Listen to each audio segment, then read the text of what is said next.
जय श्रीमन नारायण। ए पर जे टिप्पणी हम करे जा रहल बा रामा अनुजदास श्रीमान गट्टू वेणुगोपाल स्वामी जी के द्वारा दिहल गयल बा। अध्याय 16 देव असुर संपद विभाग योग श्लोक 13। इदमद्य मया लब्धम् इमं प्राप्स्ये मनोरथम् इदमस्ति इदमपि मे भविष्यति पुनर्धनम् ओम। गीताचार्य श्री कृष्ण परमात्मा अर्जुन समेत हमनी सबके देव असुर संपद विभाग योग शिकार एलबानी। परमात्मा कहत बाड़न, अरे अर्जुन, दानव लोग सोचेला कि हम आज इतना धन दौलत अपना ताकत और शक्ति से कमा लेने वाली और हमनी ई इच्छा पूरा कर सकनी। ई सब पैसा हमार बा और भविष्य में भी बाकी सब पैसा भी हमार हुई। ई कह के श्री कृष्ण परमात्मा असली स्वभाव वाले लोग के अहंकारी सोच के बारे में बता रहे बाड़े। ई समझ के कि हमनी के जन्म हमनी के मर्जी से न भयल, कैसे कब जा कि ई सब परिवार के सदस्य और संपत्ति हमनी के अपन शक्ति से हासिल कहल बानी जा। ऐसे अहंकार से सोचे के बजाय हमनी के ई समझे के चाही कि मानव जन्म परमात्मा के दियल एगो अद्भुत और अनमोल मौका बा, जौन हमनी के अपन कर्म के शुद्ध करे और ओकरा के हासिल करे के दहल गईल बा।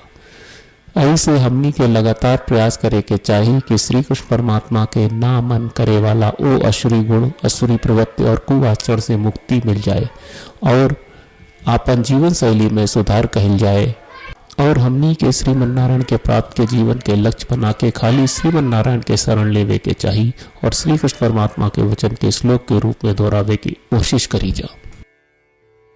इदमद्य मया लब्धम् इमं प्राप्स्ये मनोरथम् इदमस्ति इदमपि मे भविष्यति पुनर्धनम्।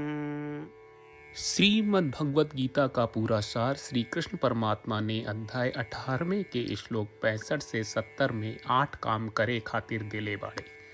श्री कृष्ण कहले, हम ओ लोगन से प्रेम करनी जो लोग इन 8 बातन के मान तारे।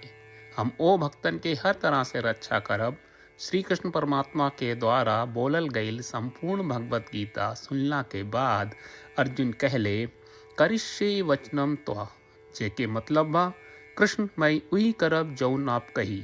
यही कारण बा श्री कृष्ण अर्जुन के हर तरह के सफलता आ विजय प्रदान करेले।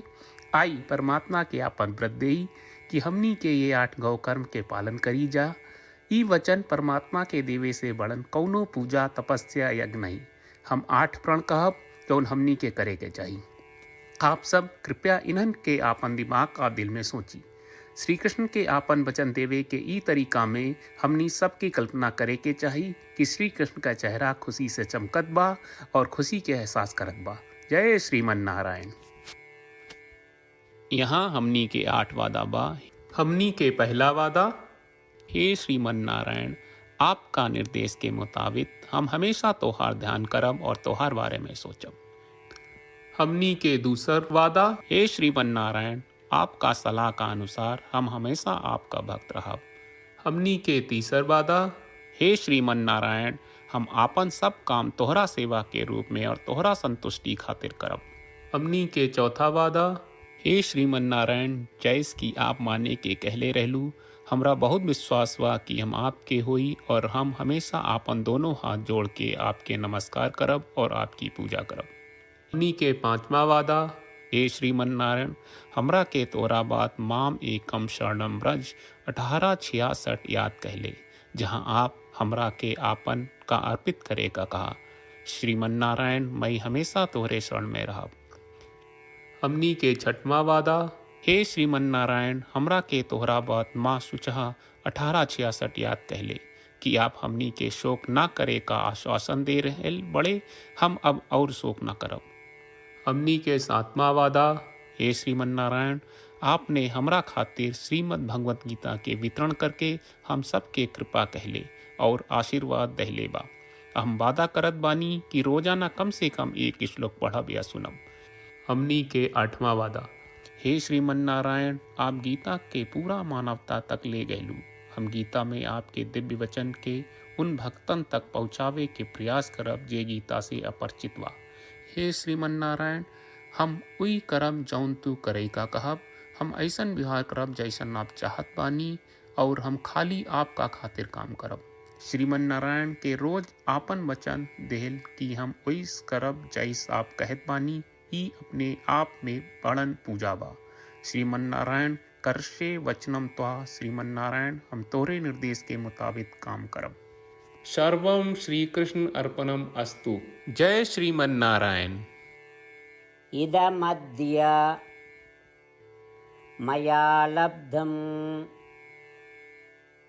इमं प्राप्स्ये मनोरथम् इदमस्ति इदमपि मे भविष्यति पुनर्धनम्। ॐ